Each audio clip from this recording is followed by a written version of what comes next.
Gently close your eyes.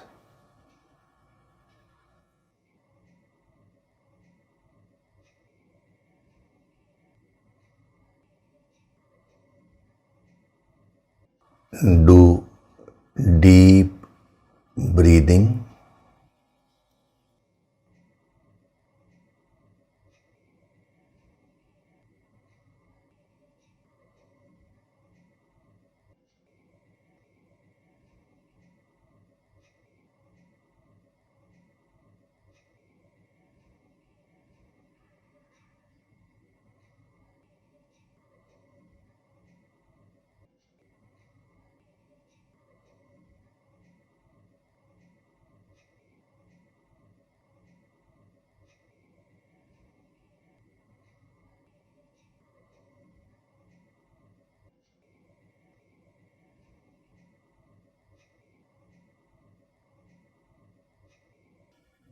We'll chant Om together.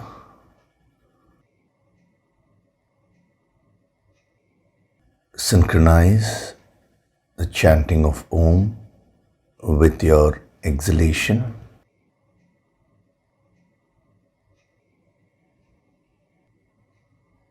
Breathe in.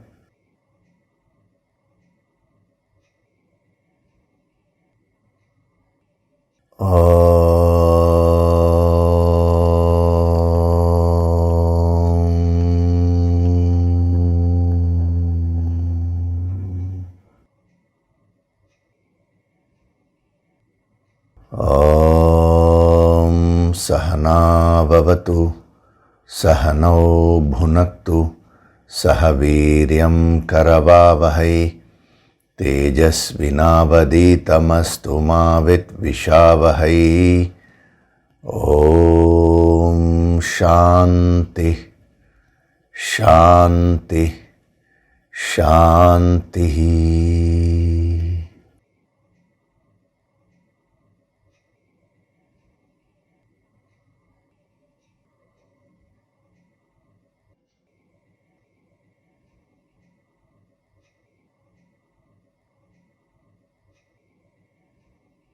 Gently open your eyes.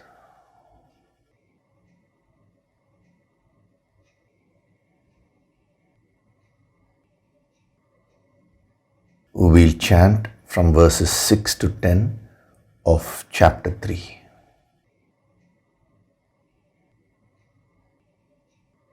Karmendriyani sanyamya, Karmendriyani sanyamya, ya aste manasa smaran, ya aste manasa smaran, indriyartan vimudhatma, indriyartan vimudhatma, mithyachara sa uchyate, mithyachara sa uchyate, yastvindriyani manasa, yastvindriyani manasa, niyamyarabhaterjuna, niyamyarabhaterjuna, karmendriyai karmayogam, Karmendriyai karmayogam, asakta savishishyate, asakta savishishyate, niyatam kuru karmatvam, niyatam kuru karmatvam, karmajyayo hyakarmanaha, karmajyayo hyakarmanaha, sharirayatra pichate, sharirayatra pichate, na prasidhyeda karmanaha, na prasidhyeda karmanaha,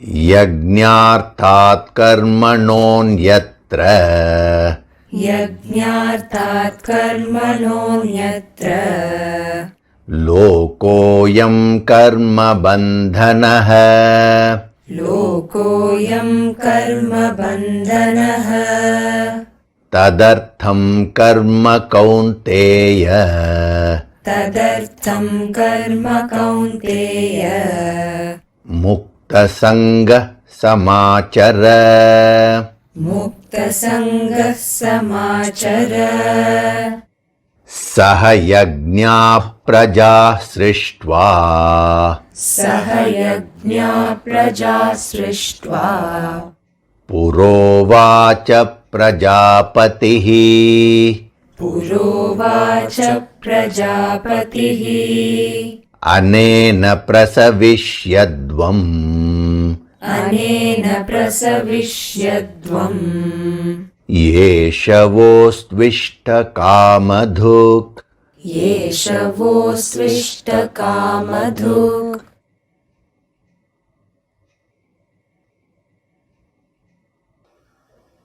Hari Om, and a very good day to all of you.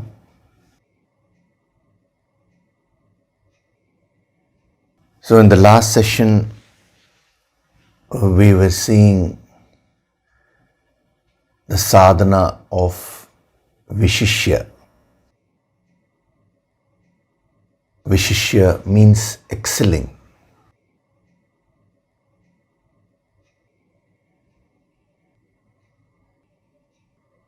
Now, the general misconception about spirituality is that people think spirituality deals only with something that is beyond this world, which is the infinite, God. Yes, it does deal with that which is beyond the world. But since you are a part of this world, spirituality does not stop with that. That will really not help you. It's like you're in a dark room and somebody is telling you what is light. What is sunlight? Let's say you're in a room where there are no windows and all that, and you're locked inside.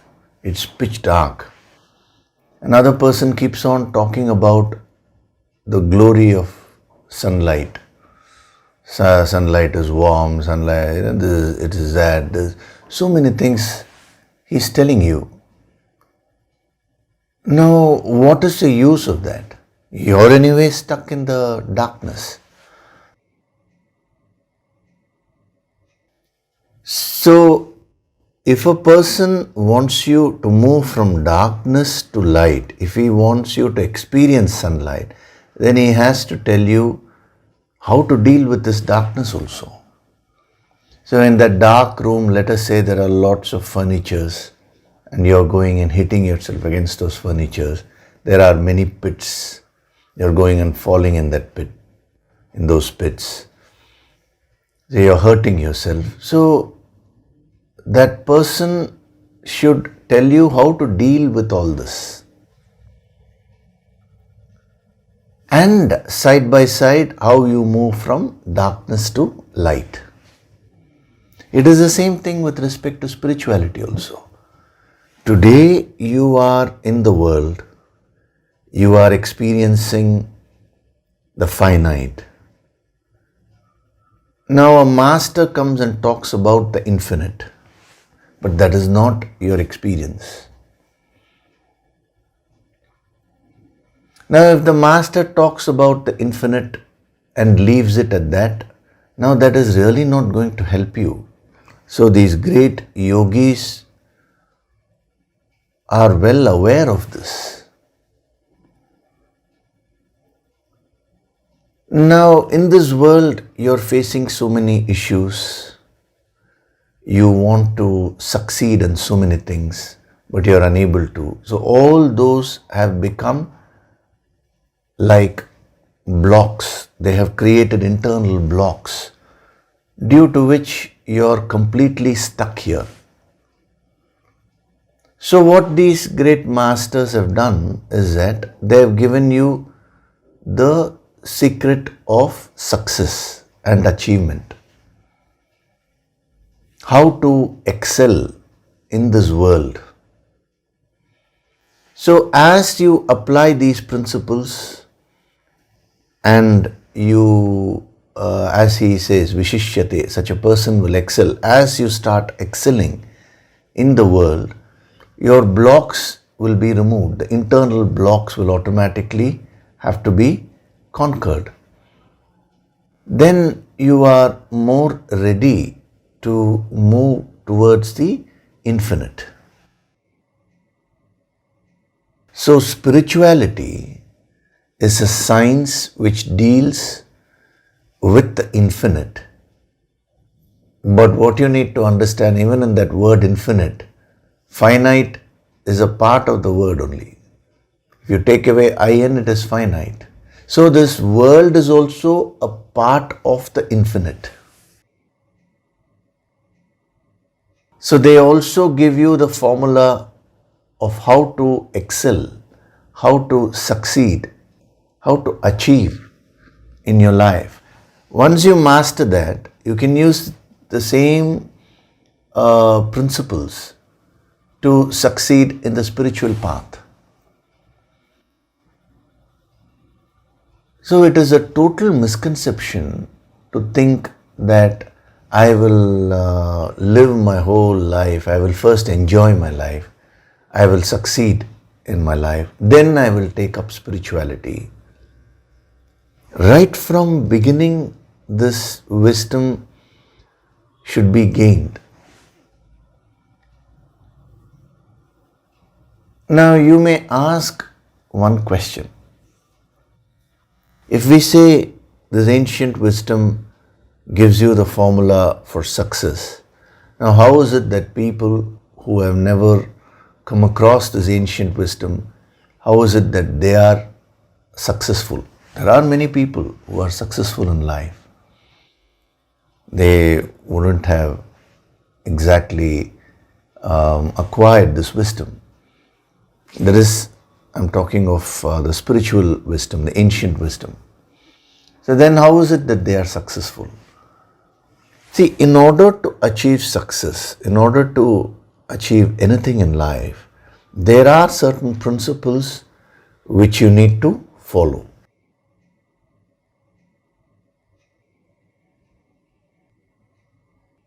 Now, those people who are achievers, they would have followed a few of these principles. That is why they are able to achieve. If you go deeper into their life, you will observe that it's the same principles which they would have followed. They may not call it the ancient wisdom, that's all it is. They have accidentally learnt a few principles and they have implemented them. And that is why they excel. So it is not the name ancient wisdom. It is not about that. It is about the principles. So whether you call these principles ancient wisdom or whether you don't give it any name, all these things do not matter. Are you following the principles pertaining to achievement? Then you will achieve. So accidentally, when someone learns a few of these principles and practices, implements, without even knowing exactly what he or she is implementing, that person is able to achieve success. Now as sadhaks, you're learning the entire science, the ancient wisdom, which deals with all the principles in depth. That is a yogic approach, no? So you're maximizing the chances of your success and achievement. So it is wrong to believe that a spiritual person will be a misfit in the world. That is another misconception. oh, once you get into spirituality, you will not know how to deal with this world. No. A spiritual person will know exactly how to deal with the world. It is the one with this wisdom who will know. So once you learn these principles, two things will start happening to you. One is you will become very conscious, aware about whatever it is that you're doing. What is the quality of my actions today? So you will go on improving that quality.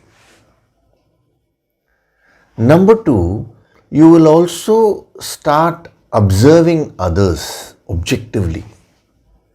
And whenever you find someone succeeding, then you will be able to easily spot, this is the principle which he has followed. Unconsciously he has followed that principle which has given that person the success. If a person fails, you will immediately be able to see through that. These are the principles which that person has not followed. That is why that person has failed. So this yogic approach is not about merely understanding these principles here, but it gives you that clarity, it gives you that perception to observe and understand from your entire life. You start learning from everyone. If a person is happy, why is that person happy? You will find that some of these principles that person will be following. They may not call it spirituality, they may not call it ancient wisdom, that does not matter. But unconsciously they will be practicing certain things. Similarly, if a person is sorrowful, you will find that they will not be following certain principles. A simple thing like attachment. Attachment spells sorrow, says Ramatita. No? So if a person is sorrowful, you will be able to clearly see, this is the attachment. That is why this result is there.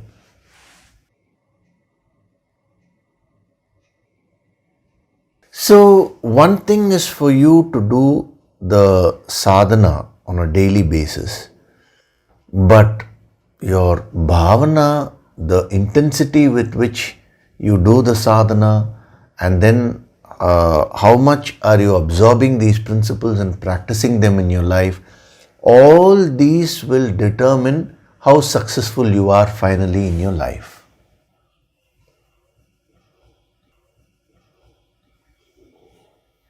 Why I am mentioning this point is that there was a sadhak who asked me this. This was a few years back.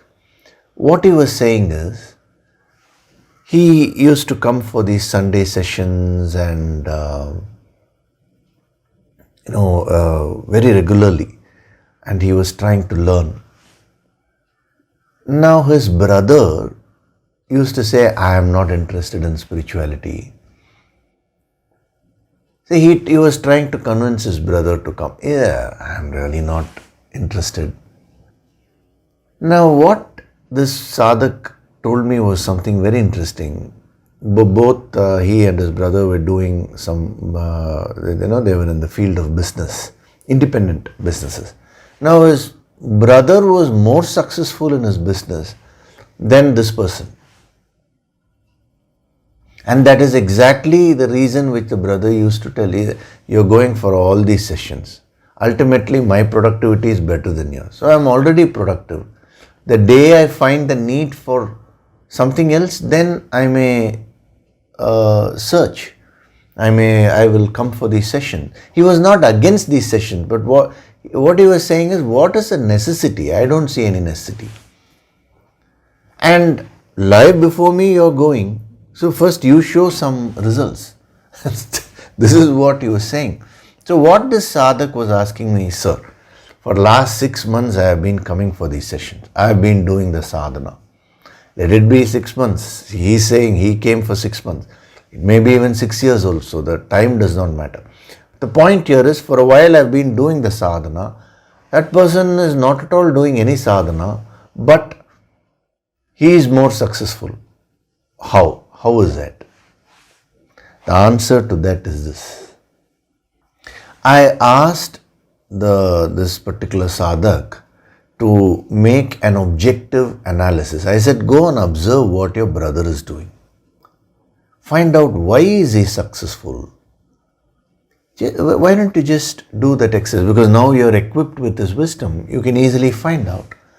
And when he studied the functioning of his brother, how his brother was functioning, he found he was unconsciously practicing a few principles which were being given here. His brother used to be very punctual. He had a beautiful schedule throughout the day for work. I told him, be very careful when you're making this study, be objective. Now don't start looking at the negatives of your brother. This is only for you to get a deeper understanding. So he was very punctual, he had a schedule, and not only that, he kept on updating his knowledge about business. He used to attend many training programs, the technical training programs. So many things. Now, he came up with a list about 6-7 principles which his brother was following. He said, these are the reasons. Now I asked him, are you following all this? He said, no, not all. For example, this sadhak he had this weakness of being impunctual. I said, so on one hand you are attending the Sunday sessions, but you have not yet used the sadhana to overcome that weakness. Like this, point by point we went.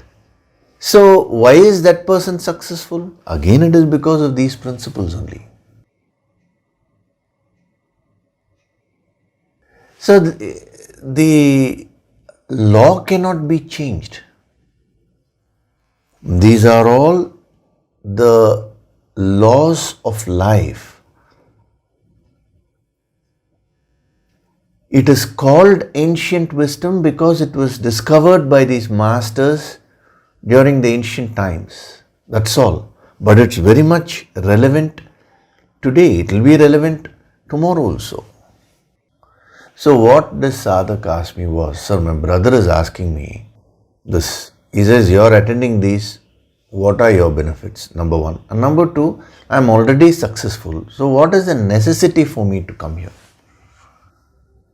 So I told him, right now, don't go and tell him anything. Because the more you try to convince him, the more he will convince you. Because he is practically following at least 2-3 things. So, first step, you apply this wisdom in your life and make your business grow. First, you become successful. Not only business, he had a overweight issue. So I said, now, come to the ideal weight. Ideal weight in the sense, basically being light and healthy. So all these things, first resolve your issues. Now, that's exactly what he did for about 2 years. He focused on absorbing this wisdom. He did his sadhana on a daily basis. In 2 years, he became very slim and trim and very dynamic. His business actually grew tremendously. The most interesting part was, after 2 years, his brother came to him one day and said, what are those sessions you were telling me long back? Every Sunday you're going, no? Can you give me those details? I also want to attend those sessions. This is very interesting.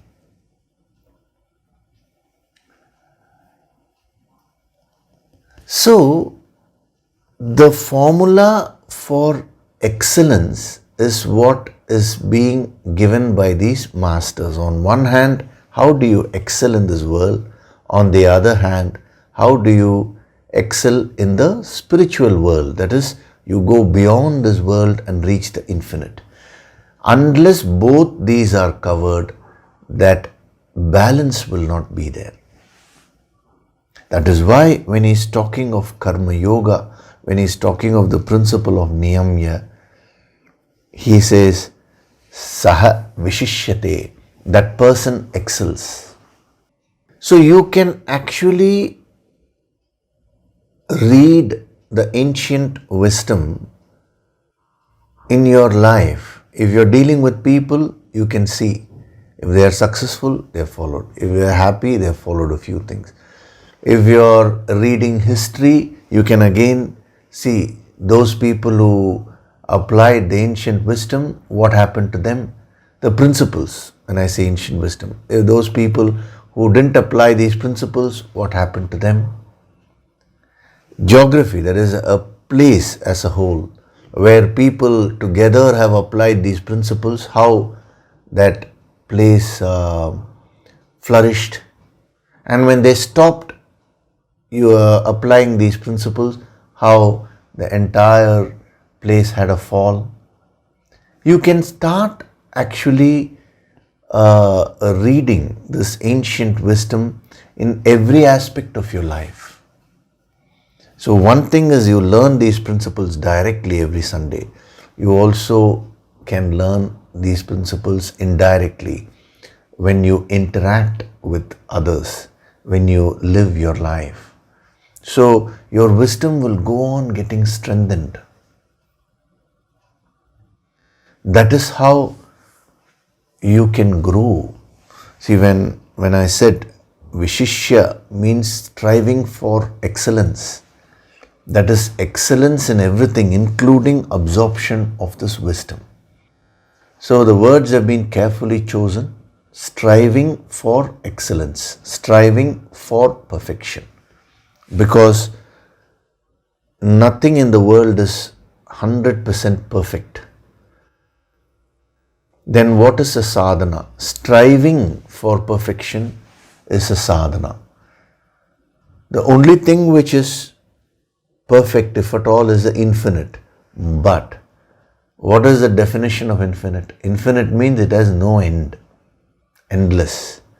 So if perfection is an aspect of infinite, then perfection is also endless. So the more you excel, the more you should strive for excellence, the more you should strive for perfection. And this is the symbolic meaning of Lord Shiva sitting in meditation, Lord Vishnu in the famous Vishnu Yoga Nidra pose. Vishnu is reclining. That is not sleep. That is called Vishnu Yoga Nidra. It's a very powerful meditative state. That is a principle which we've used in the Shri Hari Dhyana Yoga Sankirtan meditation also. It's only advanced yogis get into that state. Of course, Lord Vishnu was a direct manifestation of the infinite. So he is in that very deep meditative state. Lord Shiva is always meditating. Why have they portrayed them as meditating? If they are already a part of the infinite, what is the necessity for them to meditate? Just to illustrate this principle that perfection is endless. The more you strive for perfection, the more you will continue to strive. So the joy, the satisfaction is not in the end result, but it is in the striving. It is in the process. That is karma yoga.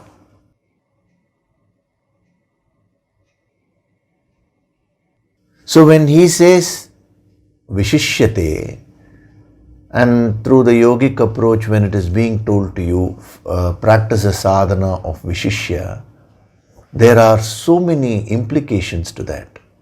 If you genuinely start practicing vishishya, you will start deriving so much of joy from the very process, from the very striving, from the very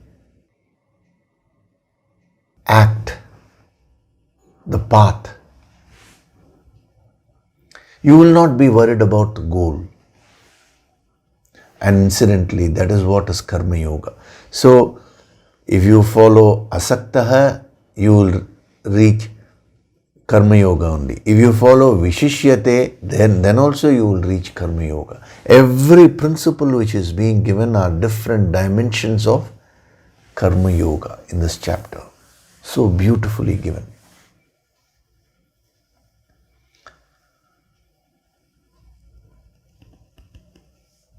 So this is again very important. Don't put too much of pressure on yourself. Oh, I'm so imperfect today.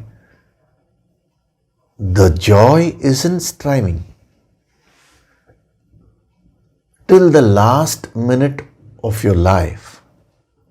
Here, by life I'm meaning this birth. Till you leave this body. Till the last minute, you can keep on learning. You can keep on putting in your effort. And that is what you will carry into your next birth.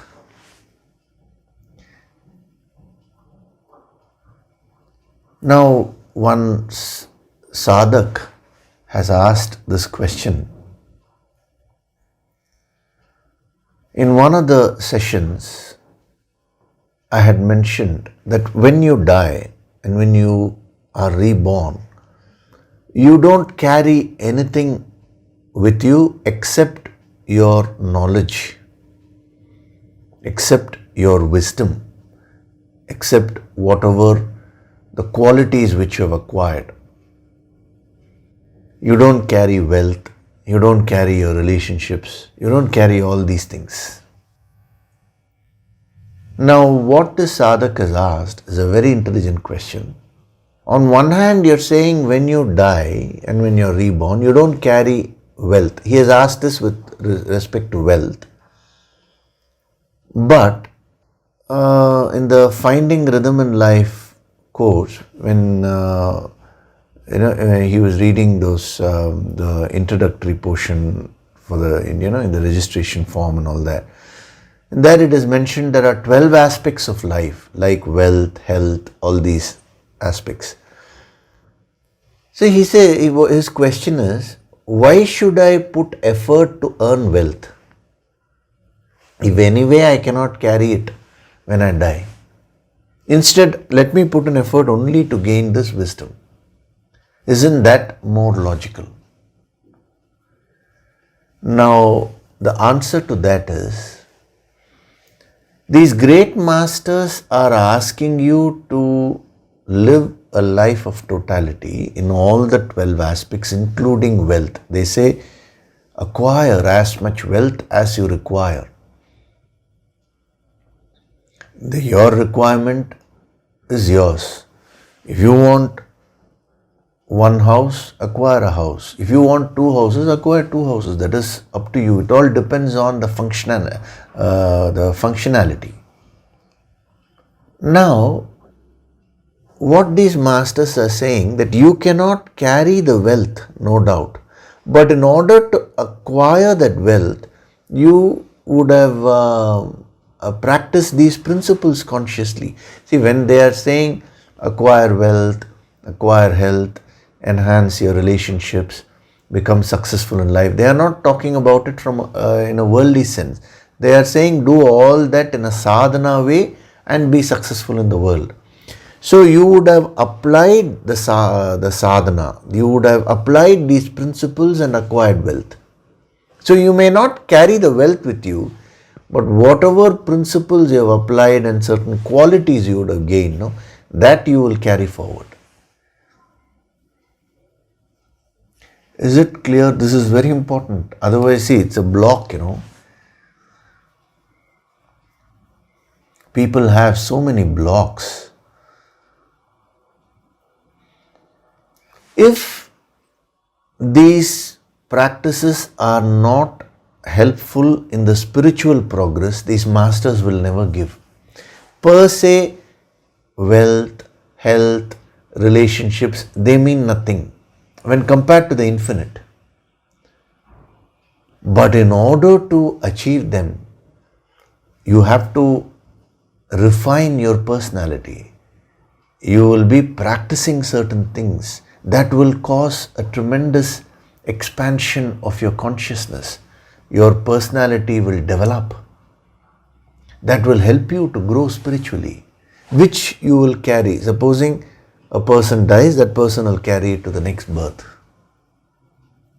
Because ultimately, spirituality is about expanding your personality to infinite levels. So it is very, very important to live your life fully if you want to evolve spiritually. Because in the process of living your life fully, you're actually purifying yourself. You're developing yourself.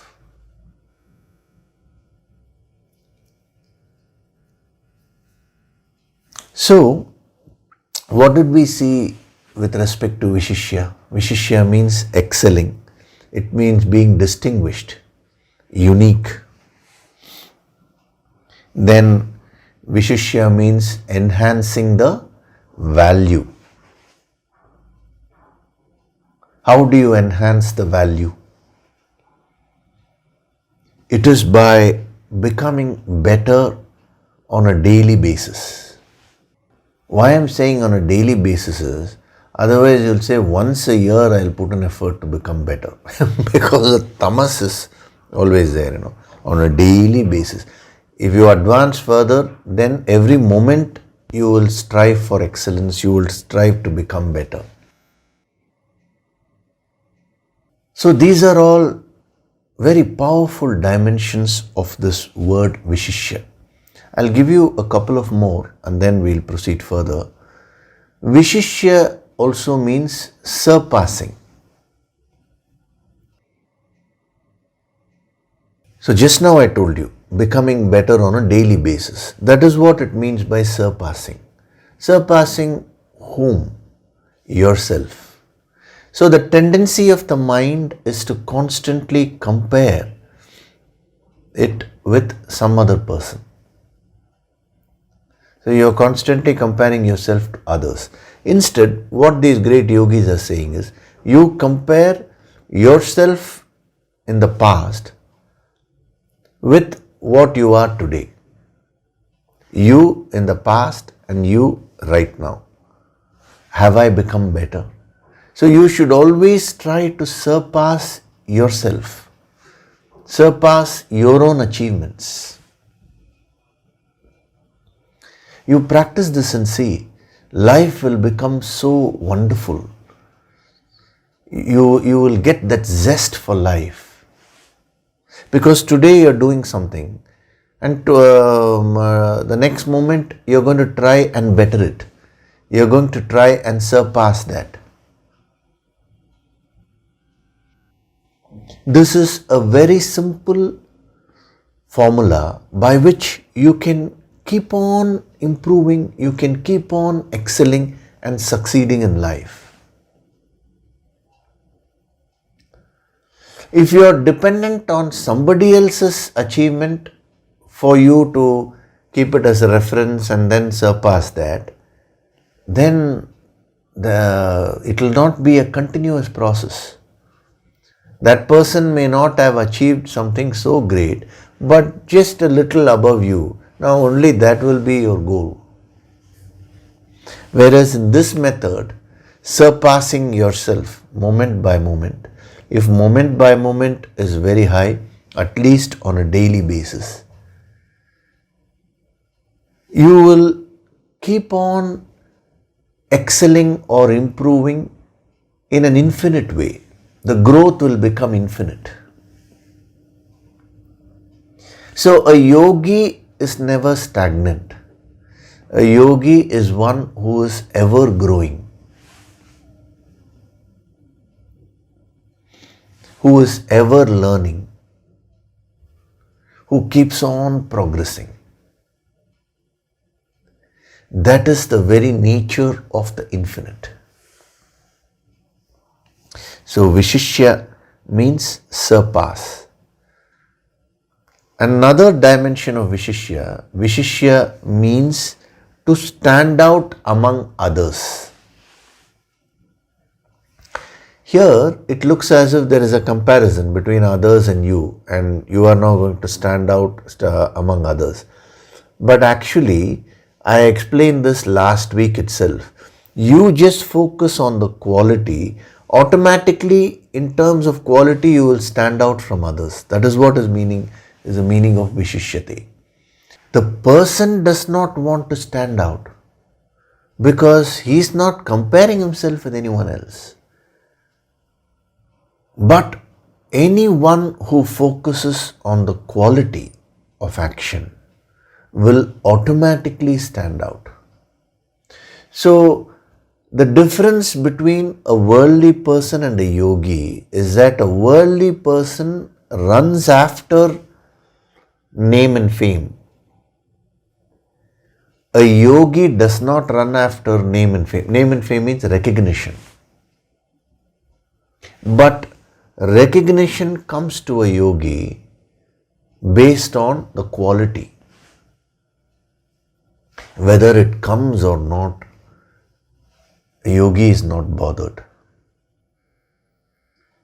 I know many yogis who spent their entire life for the sake of humanity, meditating and giving healing to everyone. They have left their bodies unknown. Nobody even knows about them.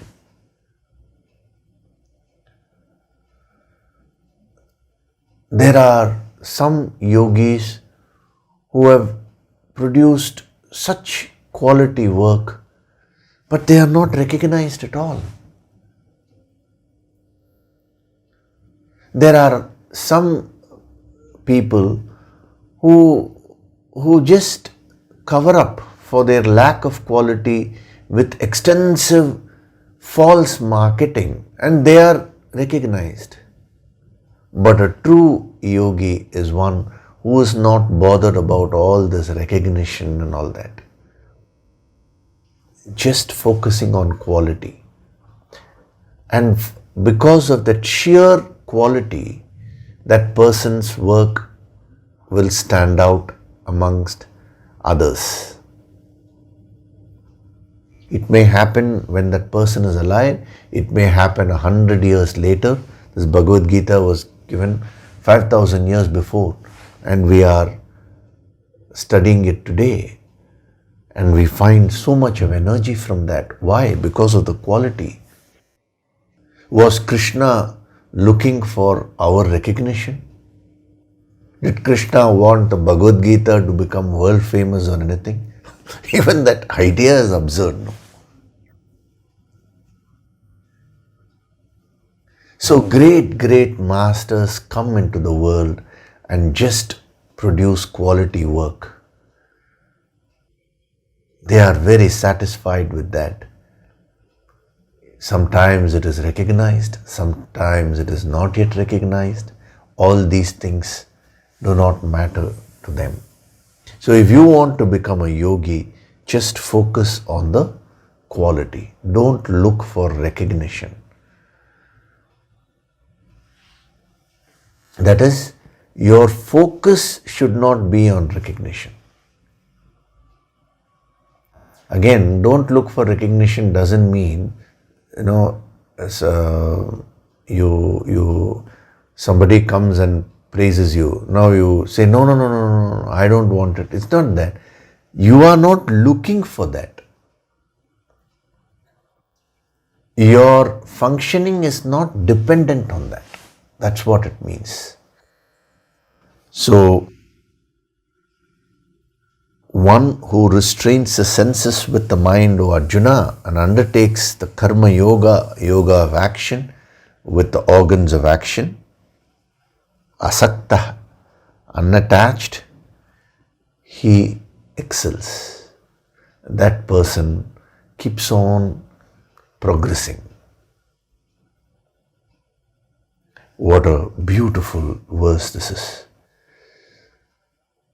So we'll stop there and now we'll go to the next verse. Verse number 8.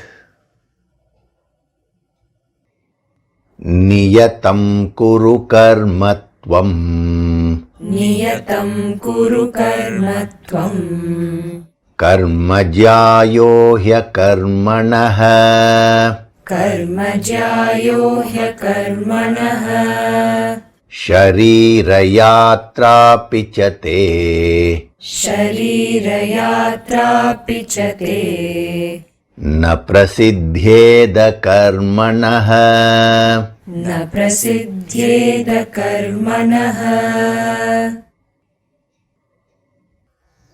नियतं कुरु कर्मत्वम्. Perform your niyatam karma, obligatory action.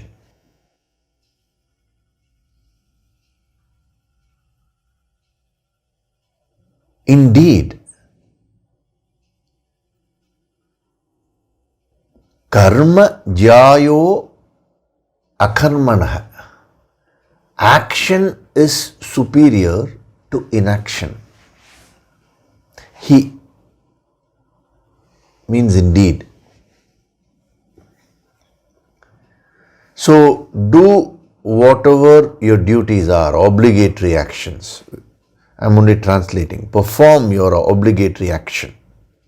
Indeed, action is superior to inaction. Sharira yatra pichate. Sharira yatra api chate.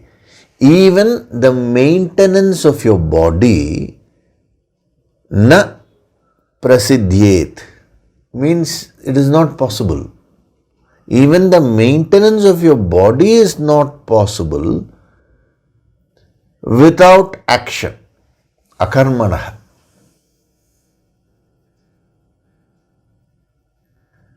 So, it's a very powerful verse. I'll tell you why. When we get into it, you will understand. First, we'll just see the translation. See, just the translation itself is so powerful. Niyatam kuru karmatvam means do your obligatory duties, perform your obligatory action. Indeed, action is superior to inaction. Even the maintenance of your body is not possible without action.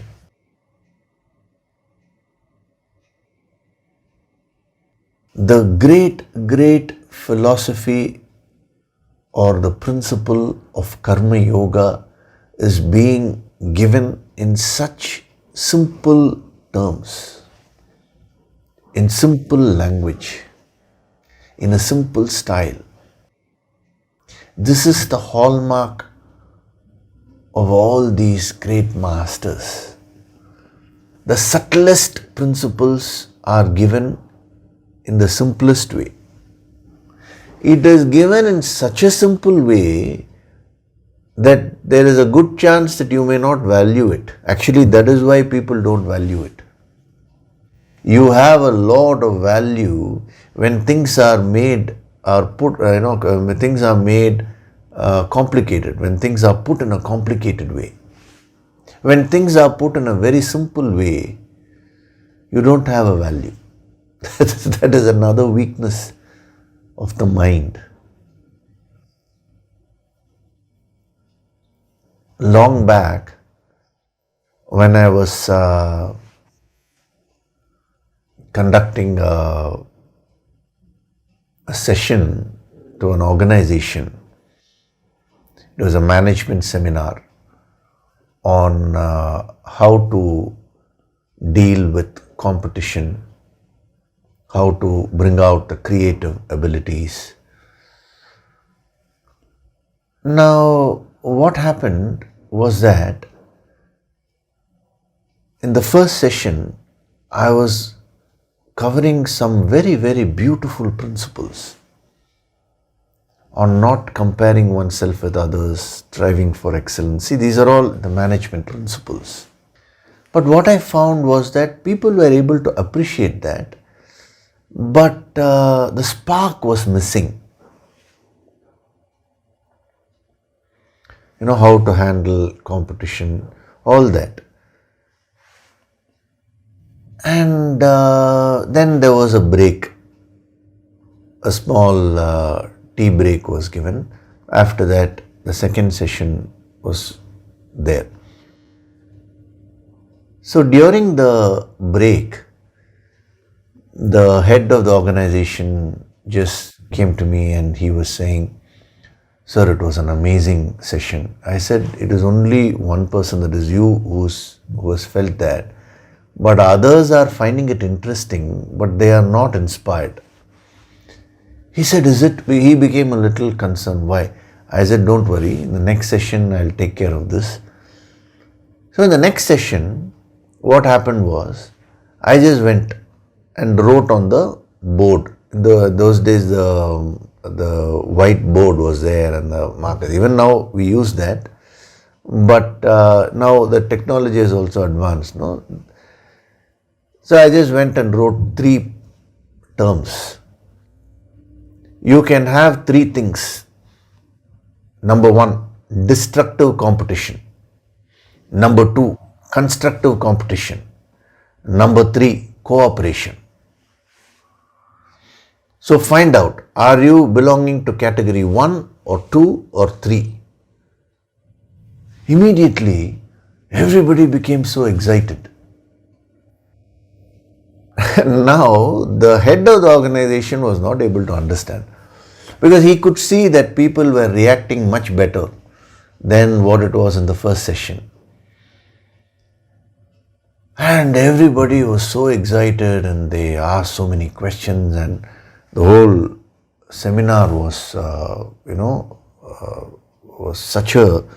it created such a big transformation in their very process of thinking. Now, the head of the organization, after the seminar was over, he came and asked me this question. He said, "Sir, actually I found the first session had such wonderful points, but people were inspired by the second session. Why is that?" I told him, very simple. He attends these Sunday sessions and all that, so he was a deeper sadhak. The others were not sadhaks. They were only, it was attending a management session, for them. It was like that. So for you, the subtler principles were hitting you, but they were not at that level. So in the second session, I just introduced some jargons like destructive competition, constructive cooperation. These are all just jargons, management jargons. So the moment all those were introduced and it was put in a complicated way, then immediately the mind got attracted so much. So that the head of the organization, he started really laughing. He said, "I can't understand this, sir. When you give the plain truth in such a profound way, they are not absorbing. Same thing, you're putting it in a complicated way and they are all appreciating." I said, that is the weakness of the human mind. And if you go to the Upanishads, things are put in a very, very simple way. Actually, the ancient wisdom is very simple, but the mind is so complicated. When, many people tell me, "Sir, the yogic approach, the sadhana, these are all so difficult." They are actually not difficult. They are very simple. They are straightforward. These principles are the easiest things to master. But why are you finding it difficult? Because your mind is complicated. So there are 2 ways by which we can solve this issue. Either make these principles complicated to match the mind's frequency, or you do sadhana and make your mind simple. Then you will straight away be able to absorb all these. In the yogic approach, we choose the second option, because the first option is not a solution, because your mind will still carry on with the same complications and confusions. So this is one such verse where the master is explaining the philosophy of action, the principle of karma yoga in very, very simple terms. Even a child can understand this. But what is very interesting is, it will be very simple, but when you go into it, you will find that it will be very, very deep. That is what you will be experiencing in this verse. Simplicity with depth. An amazing combination. See, just read the translation. Very simple, no? Perform your obligatory action.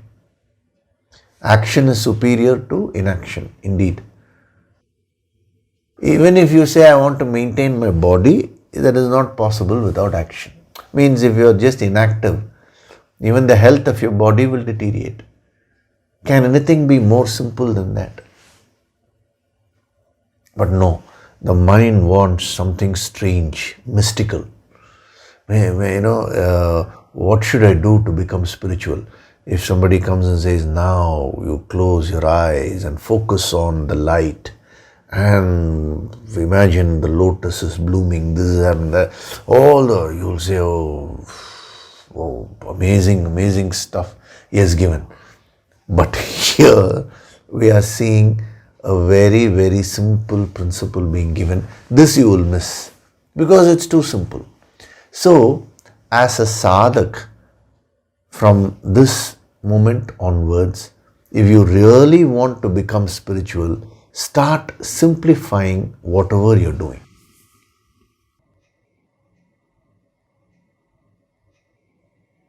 Whether it is your conversation, whether it is some action which you're doing, just do the basic things in a proper way. The output will be tremendous. The impact which it will create will be tremendous. Why is it that when a master gives a principle that hits a sadhak's mind so powerfully? Because the master follows the same principle. Even the subtlest of principles, he puts it in a very simple way.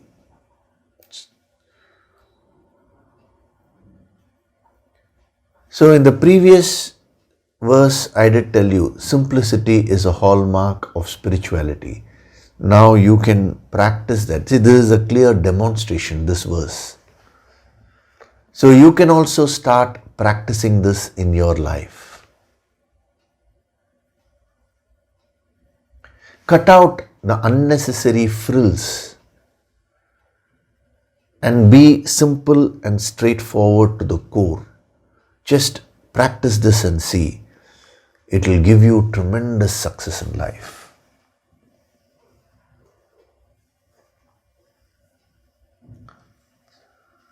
So what is he saying here?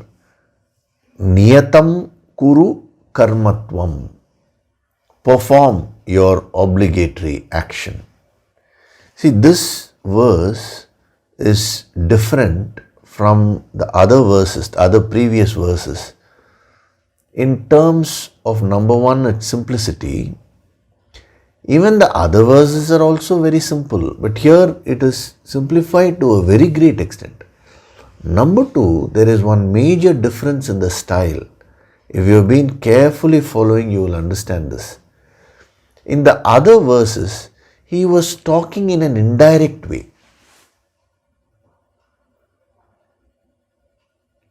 In this verse, he is giving you a direct message. He is literally saying, do this. Usually, masters don't give direct messages so easily. It's not that they never give direct messages, they do give. But they are very careful about giving direct messages. Why? Because direct messages actually hit you very powerfully. Unless you are prepared to receive that blast of energy, a master will never give a direct message or a direct advice. He will never say, do this, don't do this. He will not do that.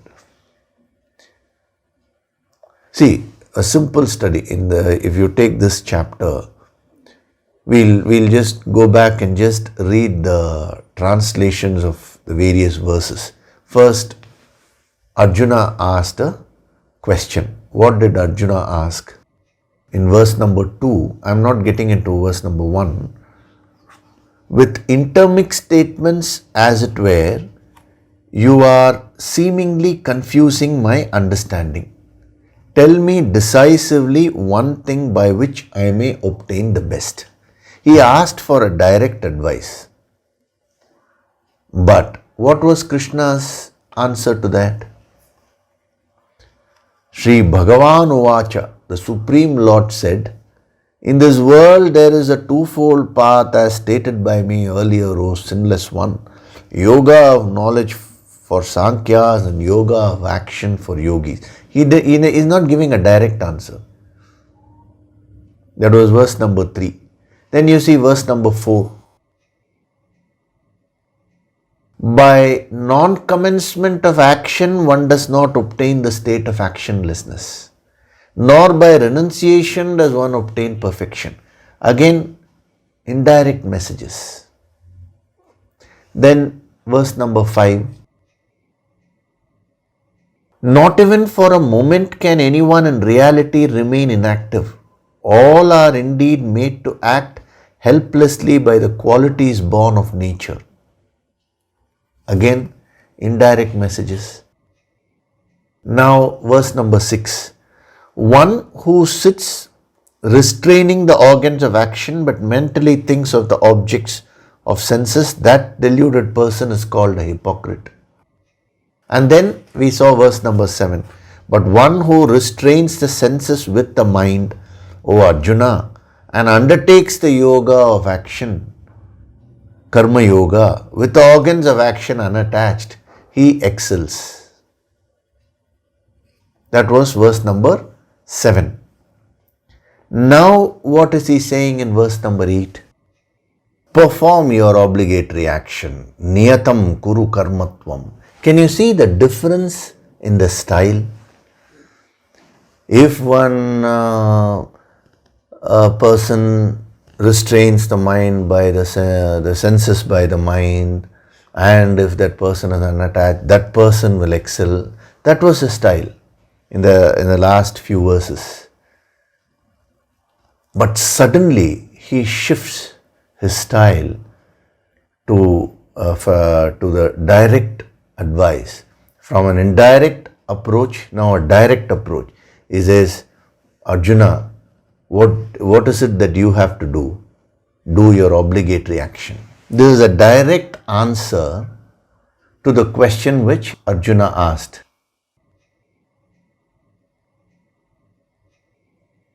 Now, you may ask me, so why didn't he give this answer immediately when Arjuna asked him? Because Arjuna clearly said, no, tell me decisively one thing. What should I do now?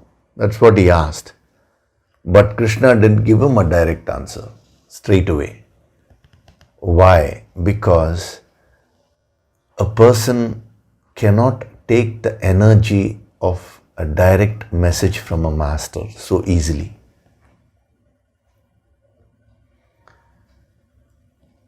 If the master were to talk from his level, nobody will be able to receive that energy. It will be like 1,000-volt electricity hitting a student. You know, in the Vishwarupa Darshana chapter, when Lord Krishna shows his universal form, he makes Arjuna experience that. Showing means not externally. It is with the divine eye internally. He made Arjuna get that experience.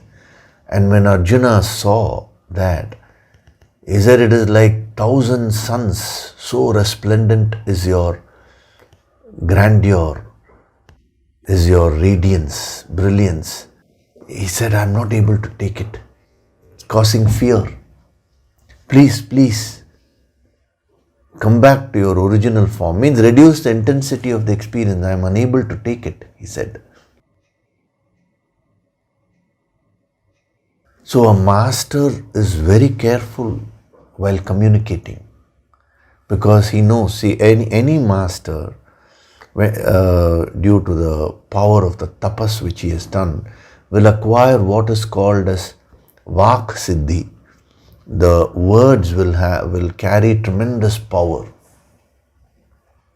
See, when you normally say something, you say it with your lips. We say, no, lip service we say. Now some people say it with a lot of emotion. That will carry a lot of power. Now when a master talks, he doesn't talk merely from the lips. He doesn't talk merely from the throat. He doesn't talk merely from the pranic level.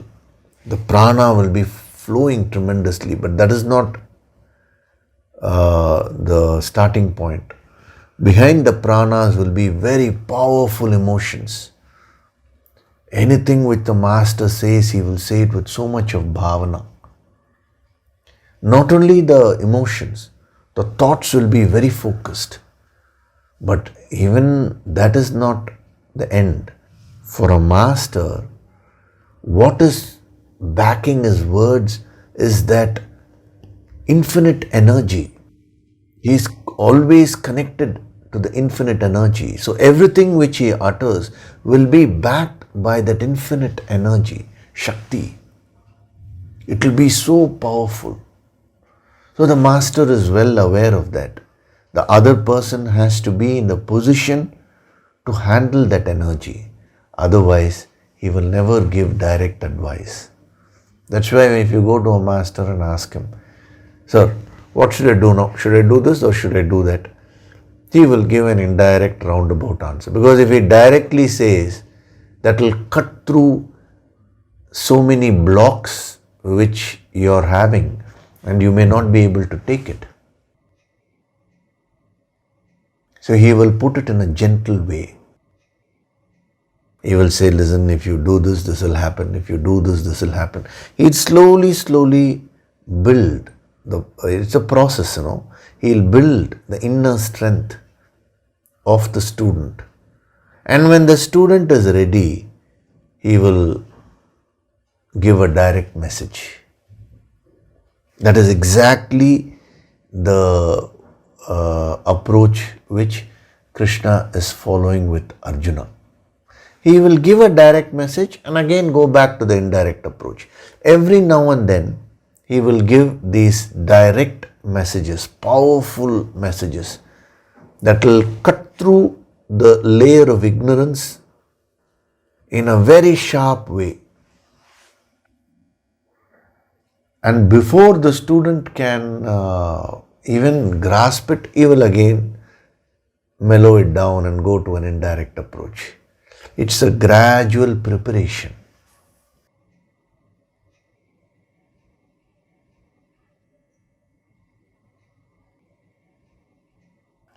So, Niyatam Kuru Karmatvam, a direct message from Lord Krishna, not merely to Arjuna, to the entire humanity.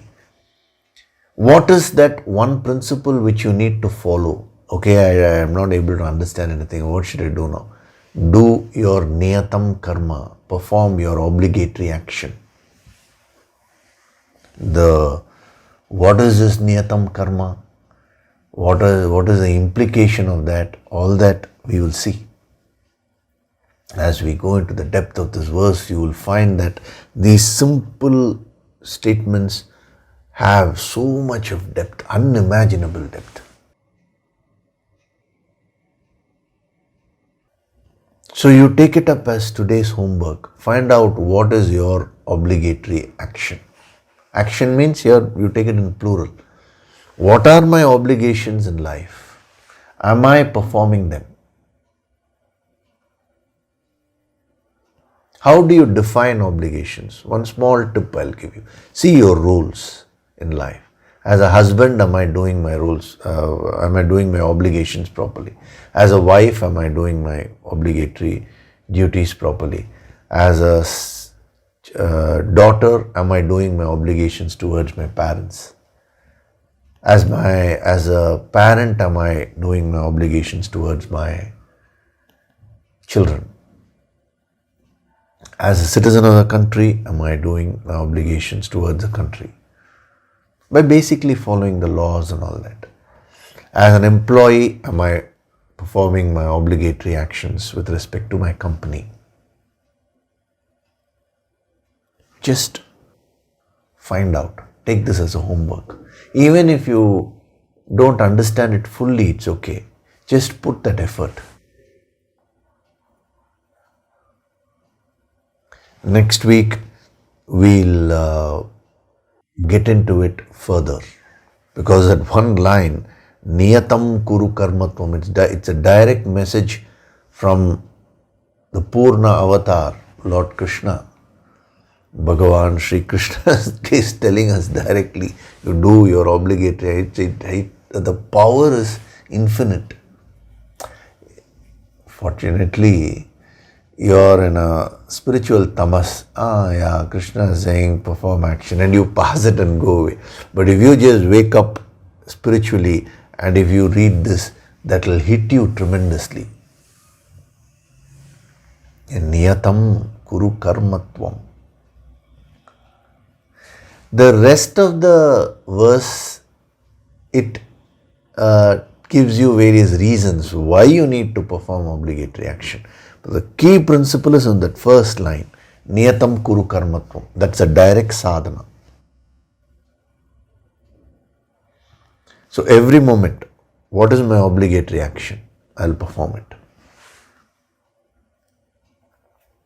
So we'll stop with that today. You first think about it. You see how it can be applied in your life, and having done that homework, if you come next week, when we go into more depth, what does it mean by niyatam karma? What does he mean by action is superior to inaction? All these things are very, very interesting. You will be able to absorb the blast of energy which he is giving in a relaxed way, in an easy way. See, we are going to uncover that energy. We are going to split it up and bring out that powerful energy which he is giving. So you should also be prepared, no?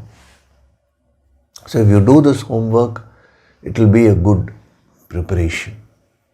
Don't worry about whether your understanding is 100% right or wrong and all that. All those things will be clarified as we go along. Okay, so before we do the Nididhyasana, regarding the 22-day course, the Finding Rhythm in Life, I'll just take up one question. The sadhak has asked whether he can register his father who is having some ailment. I'm not getting into the details of the ailment, but the father is bedridden. So the sadhak has asked whether he can register his father for this. Yes, you can do so. Already there are some other sadhaks who have registered their parents. Once sadhak has registered, there is parents have registered their little one who's just 1 year old. One lady is in the family way, she's carrying, and she is registered for the empowerment course. What is interesting is this is her second baby. When she was carrying her first baby, she had registered for another empowerment course and she had done it. And throughout the 10 months she was doing the sadhana also. Now second baby, another powerful empowerment is coming. See, amazing how the blessings of God, showers upon someone who is very simple and fundamental, basically pure, So you can do that, but just make a special mention of that. Just put a note when you are registering that this person is bedridden, so that an extra healing or a focused healing will also be given to that person as the course is progressing. As far as children are concerned, anyway you will be mentioning the date of birth, age, so I have asked the organizers to make a special note of that when giving it to me, so that it's easy for me. But when someone is having some ailment and all that, that can be mentioned. It will make it more focused, the healing. That's the whole idea. Okay? Otherwise, remember, for all the sadhaks, this is an intensive sadhana program. It's not a passive healing program.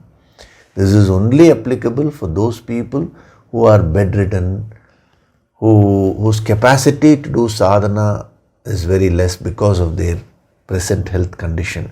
For such people, the extra healing will be given, so that helps them to to recover from whatever condition they are in.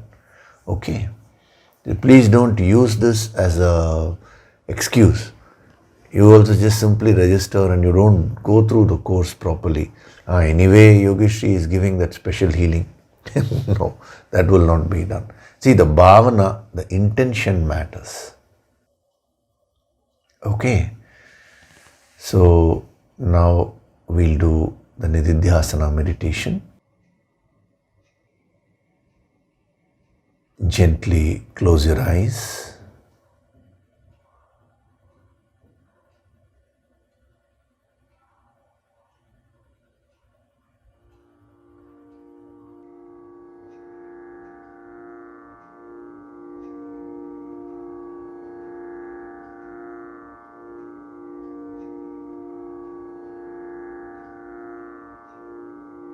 Do deep breathing.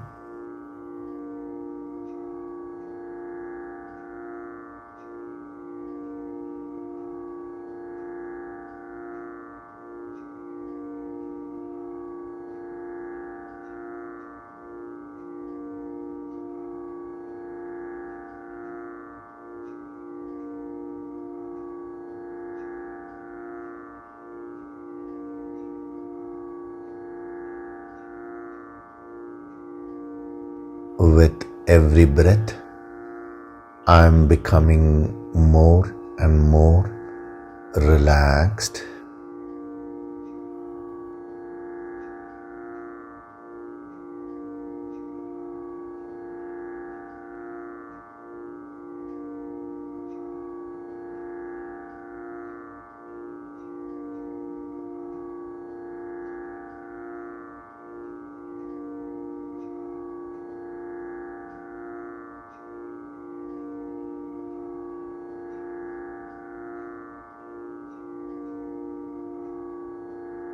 Feel the divine vibrations.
With every breath, I am going deeper and deeper into myself.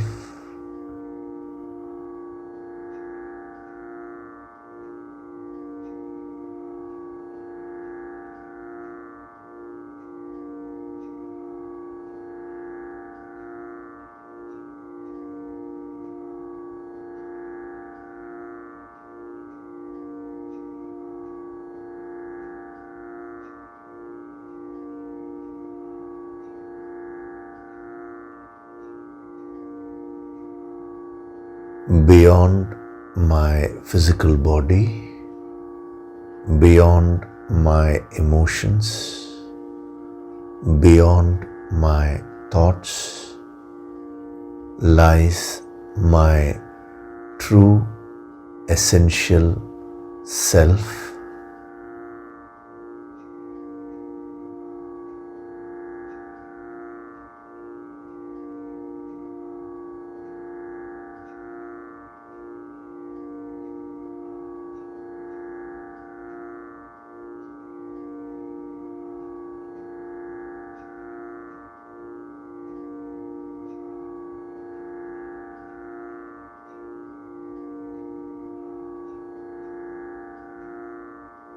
I am one with that supreme, infinite reality.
I choose to become better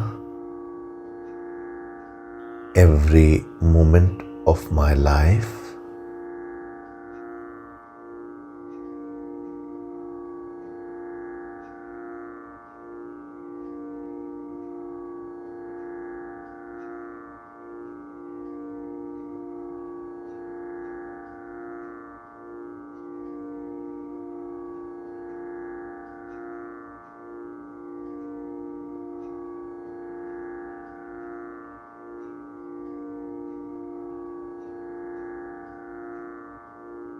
I am Swayam Prakashit, self-illuminating.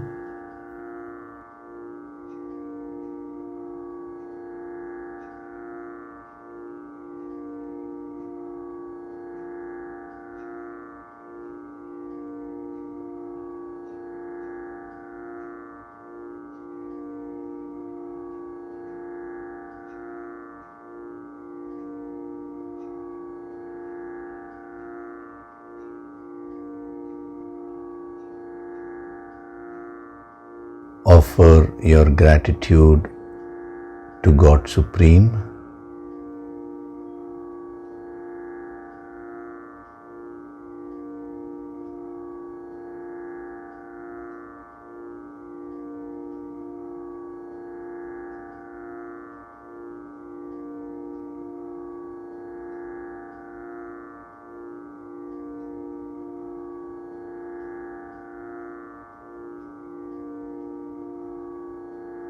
Offer your gratitude to your Guru,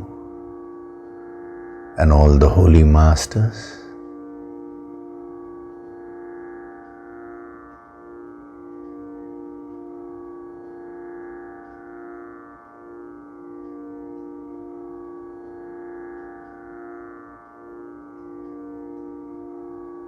Slowly come back,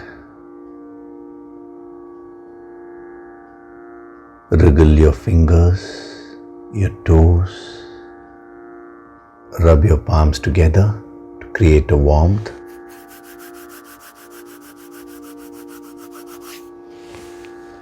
Cup your eyes with your palms.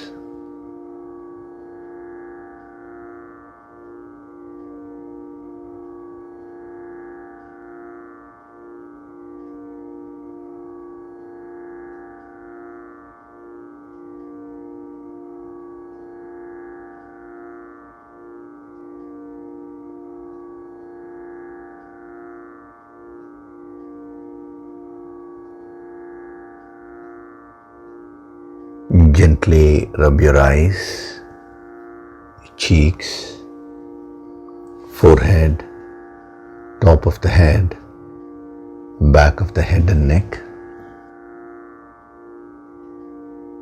Slowly open your eyes.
Welcome back.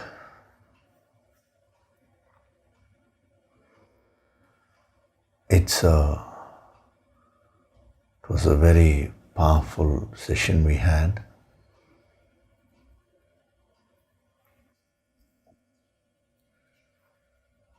You know, when we do this yogic approach, it has to be done at a relaxed pace, which is exactly what we are following. Too much of time constraints will not really help us to go into the depth.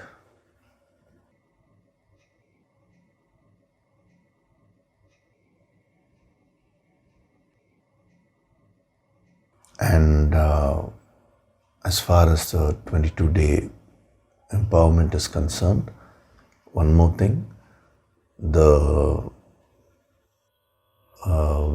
in case you register someone who's bedridden and all that, when the course is being done, just play it for them. It will be nice if they participate as much as possible.